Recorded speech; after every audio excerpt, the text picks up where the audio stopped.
আপোনালোকে গম পায় যে যোৱা ২৭ তাৰিখে আমাৰ বিধানসভাত পাছ হ'ল ইউনিফৰ্ম চিভিল কোড আৰু অলৰেডি আপোনালোকে গম পায় যে অসমৰ মানুহে এই দিনটোক তথা আমাৰ সম নাগৰিক সংহিতা যোনখন বিল পাছ হ'ল সেইখন এখন ঐতিহাসিক বুলি আখ্যা দিছে আজি আপোনালোকে জানে ভাৰতবৰ্ষত অকল ৩খন ৰাজ্যতহে ইউনিফৰ্ম চিভিল কোড হৈছে আমাৰ উত্তৰাখণ্ড গুজৰাট আৰু তাৰপিছতে অসম আমাৰ স্বপ্নদ্ৰষ্টাৰ মুখ্যমন্ত্ৰী ডক্টৰ হিমন্ত বিশ্ব শৰ্মা ডাঙৰীয়াই ইলেকশ্যনৰ সময়তে সকলোকে কৈছিলে যে যদি তেখেত আকৌ এবাৰ মুখ্যমন্ত্ৰী ৰূপে উভতি আহে তেতিয়া প্ৰথম সদনত প্ৰথম কামটোৱে কৰিব যে ইউচিচিখন মানে ইউনিফৰ্ম চিভিল কোডখন পাছ কৰিব আপোনালোকে গম পায় যে ভাৰতীয় জনতা পাৰ্টি যি কয় সেইটো কৰি দেখুৱায় আৰু সেইবাবে এবাৰ এটা ঐতিহাসিক আমাৰ বিজয় ৰাইজে আমাক দিছে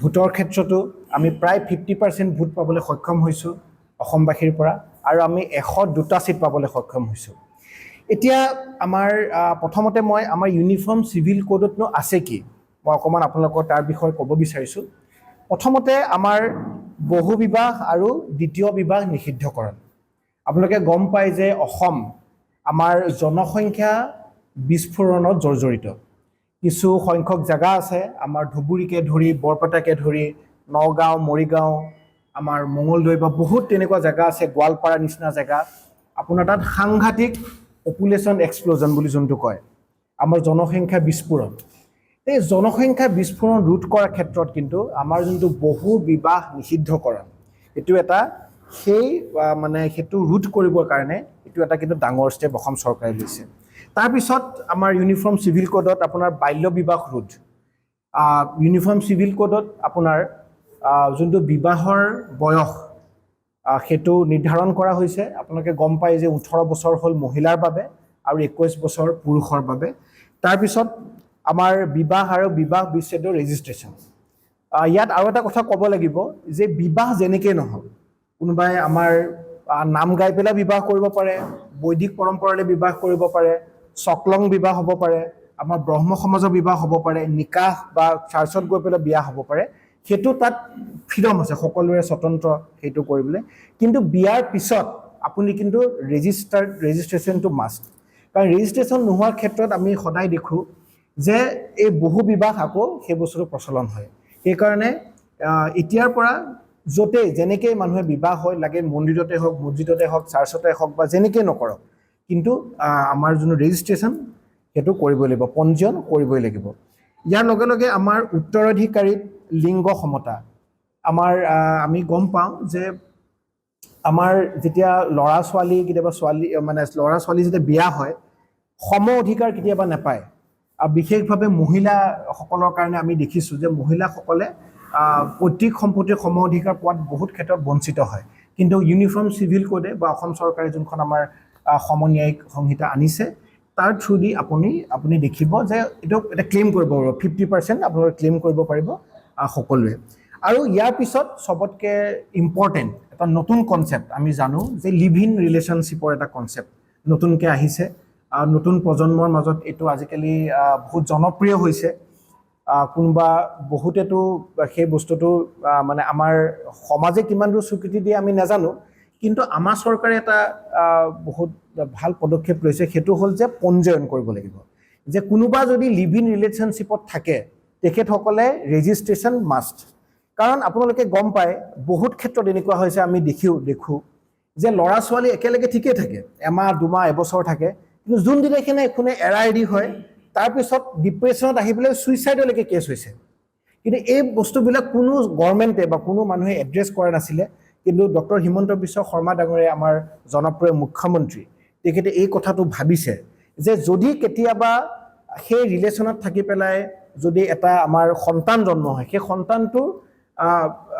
সন্তানটো কোনে চম্ভালিব বা সন্তানটোৰ কোনে ল'ব দায়িত্ব কোনে ল'ব এতিয়াৰ পৰা এই আমাৰ ইউনিফৰ্ম চিভিল কোডত এইটো আছে যে যদি সেই তেনেকুৱা ৰিলেশ্যনৰ পৰা লিভ ইন ৰিলেশ্যনৰ পৰা যদি সন্তান জন্ম হয় সেই লিভ ইন ৰিলেশ্যনত থকা লিগেল মাক দেউতাক বুলি ভাবিব আৰু তেখেতসকলে তেখেতৰ পৰৱৰিছ কৰিব লাগিব ইয়াৰ লগত মই আৰু এটা কথা ইয়াত উল্লেখ কৰিছোঁ যে আমাৰ অনুসূচিত জনজাতিসকল বা শিডিউল ট্ৰাইব সকল ইয়াৰ আওতাত নাথাকিব। কাৰণ আমি জানো সিদিনাখন সদনতো মুখ্যমন্ত্ৰী ডাঙৰীয়াই কৈছে যে আমাৰ যোনখিনি জনজাতীয় মানুহ আছে তেখেতসকলৰ এনেকুৱা প্ৰব্লেম একো নাই, তাত কোনো পলিগামীৰ নিচিনা প্ৰথাও নাই। আৰু সিদিনাখন মই আমাৰ বড়ো সমাজৰ বিবাহৰ বিষয়ে পঢ়ি আছিলোঁ, তাতো কোনো পলিগামী বা তেনেকুৱা ধৰণৰ বা বেছি মানে এগৰাকীতকৈ বহু বিবাহ বা দ্বিতীয় বিবাহৰ কোনো তেনেকুৱা প্ৰচলন আমি নেদেখোঁ। সেইবাবে আমাৰ জনজাতীয় মানুহখিনিক তাৰ আওতাত ৰখা হোৱা নাই। এতিয়া মই দুটামান কথা ক'ব বিচাৰোঁ যে এইখিনি যোনখিনি কথা মই আজি ক'লোঁ, হয়তো ইয়াত উপস্থিত যিমান আমাৰ সাংবাদিক বন্ধু আছে বা আমাৰ যোনখিনি উপস্থিত আছে, কাৰো ইয়াত হয়তো ক'ব লগা একো নাথাকিব, কাৰণ গোটেইখিনি ভাল পদক্ষেপ, নহয় জানো? ইয়াত বহু বিবাহ নিষিদ্ধকৰণৰ কথা কৈছে, বাল্য বিবাহ নিষিদ্ধকৰণৰ কথা কৈছে, লিভ ইন ৰিলেশ্যনৰ পঞ্জীয়নৰ কথা কৈছে, কিন্তু এই কথাবিলাক আগতেও হ'ব পাৰিলে হয়।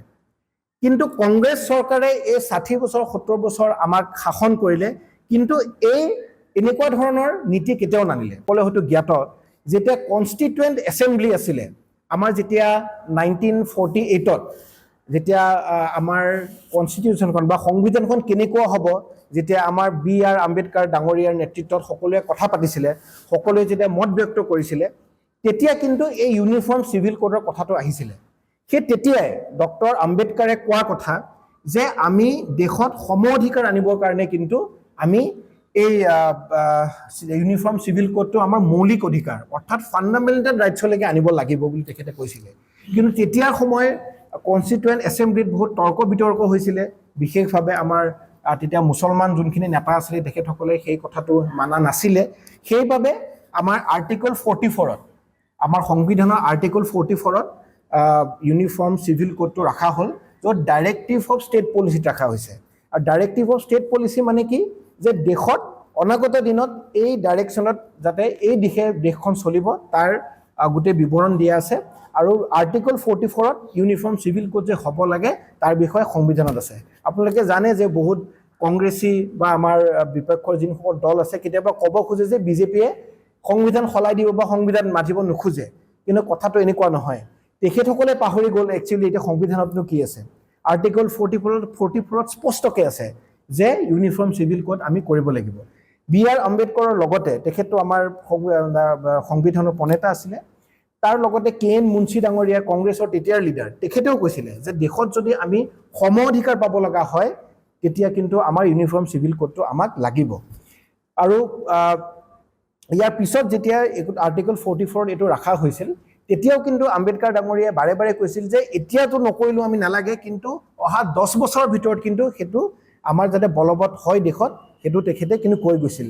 কিন্তু বহুত দুখজনক কথা, কংগ্ৰেছ চৰকাৰে ইমান দিনে, কাৰণ তেখেতসকলৰ হ'লেও ডিচেচিভ পলিটিক্স, তেখেতসকলে মাইনৰিটি এপিজমেণ্ট কৰে, তেখেতসকলে তুষ্টিকৰণ কৰে, সেইকাৰণে অকল ভোট বেংকৰ স্বাৰ্থত এইটো ইউনিফৰ্ম চিভিল কোড নানিলে।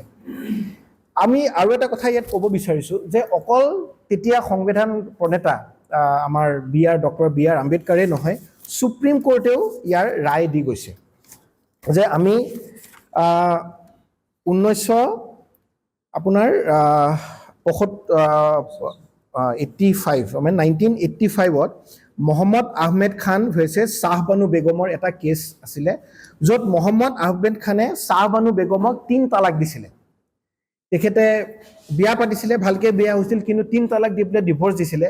আৰু যেতিয়া তেখেতক মেইনটেনেঞ্চ নিদিলে মহম্মদ আহমেদ খানে, শ্বাহবানু বেগম ডাঙৰীয়া তেতিয়া সুপ্ৰিম কোৰ্টলৈকে গৈছিল। তেতিয়া সুপ্ৰিম কোৰ্টে ৰায় দিছিলে, সুপ্ৰিম কোৰ্টে কৈছিলে যে উচ্চতম ন্যায়ালয়ৰ দুখ প্ৰকাশ কৰি মন্তব্য কৰিছিল যে সংবিধানৰ অনুচ্ছেদ 44 দীঘলীয়া সময় ধৰি ডেড লেটাৰ হৈ আছে। Article 44 has so long remained a dead letter and recommends early litigation to implement it. তাত কৈছিলে যে 44 যোনটো আমাৰ সংবিধানত আছে যে আমি ইউনিফৰ্ম চিভিল কোড আনিব লাগে, সেইটো এতিয়া ডেড লেটাৰ হৈ গৈছে। তাৰমানে এখন মৰি যোৱা চিঠিৰ নিচিনা হৈ গৈছে, য'ত চৰকাৰে ইয়াৰ ওপৰত কাম কৰিব লাগে। এইটো 1985ত সুপ্ৰিম কোৰ্টে কৈছিলে। তাৰপিছত সুপ্ৰিম কোৰ্টে Sarla Mudgal versus union of India 1995 ওচৰত কৈছিলে যে পুনৰ ভাৰত চৰকাৰে বিশেষকৈ প্ৰধানমন্ত্ৰীক অনুচ্ছেদ 44 অৰ্থাৎ ইউনিফৰ্ম চিভিল কোডৰ ওপৰত বিবেচনা কৰি সমগ্ৰ ভাৰততে নাগৰিকসকলৰ বাবে ইউনিফৰ্ম চিভিল কোড আনাৰ কাৰণে কৈছিল। আৰু ইয়াত এটা কেছ আছে জন ভান্নামট্টম ভাৰ্চেছ ইউনিয়ন অফ ইণ্ডিয়া, তাতো সুপ্ৰিম কোৰ্টে বাৰে বাৰে কৈছে বা আমাৰ চৰকাৰসমূহক এতিয়া কংগ্ৰেছ চৰকাৰে আছিলে যে ইউনিফৰ্ম চিভিল কোড আমাৰ দেশত আনিব লাগে। কিন্তু আপোনালোকে জানে যেতিয়ালৈকে কংগ্ৰেছ থাকে, কংগ্ৰেছৰ তেখেতসকলৰ এটা নীতিয়ে হৈছে যে আমি যিমানসকল মানুহ আছে তেখেতসকলক ভাগ ভাগ কৰিব লাগে আৰু ইলেকশ্যনৰ সময়ত ভোট বেংকৰ কাৰণে তেখেতসকলক ব্যৱহাৰ কৰিব লাগে। আৰু সেইবাবে ইমান বছৰে এই ইউনিফৰ্ম চিভিল কোডটো আমাৰ হোৱা নাছিলে। আজি ইয়াত আহা বা প্ৰত্যেক জিলাতে আমাৰ একোজন স্পোক্স পাৰ্চন গৈছে বা MLAও গৈছে, প্ৰত্যেকটা ডিষ্ট্ৰিক্টত প্ৰত্যেকখন জিলাত গৈ পেলাই সংবাদ মাধ্যমৰ বন্ধু বান্ধৱীসকলৰ লগত মত বিনিময় কৰিছে। তাতে যাতে এটাই আমি অনুৰোধ জনাইছোঁ যে আপোনালোকে এইখিনি কথা ৰাইজলৈকে লৈ যাওক, যাতে ৰাইজে কথাখিনি গম পায়। কাৰণ আমি গুৱাহাটীত বহুত কেতিয়াবা কথা কওঁ, জিলালৈকে নাহে বা আমাৰ গাঁওবিলালৈকে মানুহে বস্তুটো চিৰিয়াছলি নুবুজে। কিন্তু আজি চাওকচোন, আজি আমাৰ মুছলমান ধৰ্মৰ যোনসকল নেতা, সকলো একে নহয় দেই, মই সেইটো কোৱা নাই, কিন্তু যোনসকল মৌলবাদী চিন্তাধাৰাৰ নেতা তেখেতসকলে যেতিয়া আমাৰ ক্ৰিমিনেল ল ঘটনা আহে, যেতিয়া ফৌজদাৰী আইন মানিব লগা হয়, তেতিয়া কিন্তু তেখেতসকলে আমাৰ সংবিধান মানিবলৈ খোজে। কিন্তু যেতিয়া পাৰ্চনেল ল কথা লৈ আহে, যেতিয়া বিয়া পাতা 4জনী বিয়া পাতিম নে 3জনী বিয়া পাতিম নে 1জনী বিয়া পাতিব লাগে, তেতিয়া আকৌ চাৰিয়াৰ ল মানিবলৈ যায়। এই কথাটো এটা সঁচাকৈ কৈছোঁ, এই বস্তুটো কণ্ট্ৰেডিক্ট কৰে তেখেতৰ ঘটনাতে। যদি তেখেতসকলে চাৰিয়াৰ লয় মানিব লগা আছিল চবতে মানক, কাৰণ আমি জানো চাৰিয়াৰ ল মতেতো যদি চুৰ কৰে তাত হাত কাটি দিয়ে, যদি কোনোবাই ৰেপ কৰে গুপ্তাংগলৈকে কাটি দিয়ে, নহয় জানো? সেইকাৰণে মই এইখিনি কথাই ক'লোঁ যে ইয়াত সাধাৰণ মানুহৰ ইয়াত কোনো ধৰণৰ ক'ব লগা নাই, সকলোৱে ভাল পায়। কংগ্ৰেছ চৰকাৰে আপুনি নিজে দেখিলে, কংগ্ৰেছৰ যিমানকেইজন এতিয়া বিধায়ক আছে গোটেই 19জনে কিন্তু সেইদিনাখন বিৰোধিতাহে কৰিলে। তেখেতসকলে স্বাগতম জনাব লাগিছিলে, কাৰণ ইয়াত প্ৰায় মানুহে এই বস্তুটো যদি ছাপোৰ্ট কৰিছে, অসমবাসীয়ে ছাপোৰ্ট কৰিছে, কিন্তু তেখেতসকলে সেইদিনা বিধানসভাত আমি দেখিলোঁ যে তেখেতসকলে বিৰোধিতাহে কৰিলে। সেইখিনিকে কথা আমি ক'বলৈ আপোনালোকৰ আহিলোঁ। এইখিনিয়ে কথা আছিলে যোনখিনি আপোনালোকৰ ব্যক্ত কৰিব লগা আছে ইউনিফৰ্ম চিভিল কোডৰ বিষয়ে। মই আৰু এটা কৈ পেলাই মই ইয়াত শেষ কৰিব বিচাৰিছোঁ যে পৰহিৰ পৰা আমাৰ লাভ জেহাদৰ সম্পৰ্কেও আমাৰ বহুত কথা হৈ আছে। আপোনালোকে সকলোৱে জানে যি মৰ্মান্তিক ঘটনা হৈ গৈছে নলবাৰীত। এই ইউনিফৰ্ম চিভিল কোডৰ ছেকশ্যন 4ত সেই ধাৰাটো আছে যে কোনোবাই যদি মিছা কথা কৈ কাৰোবাক বিয়া পাতে, যদি মিছা পৰিচয়েৰে যদি কাৰোবাক প্ৰলোভন দি পেলাই বিয়া পাতে, কমচে কম 7 বছৰলৈকে তেখেতৰ জেল হ'ব। সেই ক্লজটো এই ইউনিফৰ্ম চিভিল কোডত আছে। এইখিনিয়ে কথা, সিমানখিনিয়ে কথা আছিল।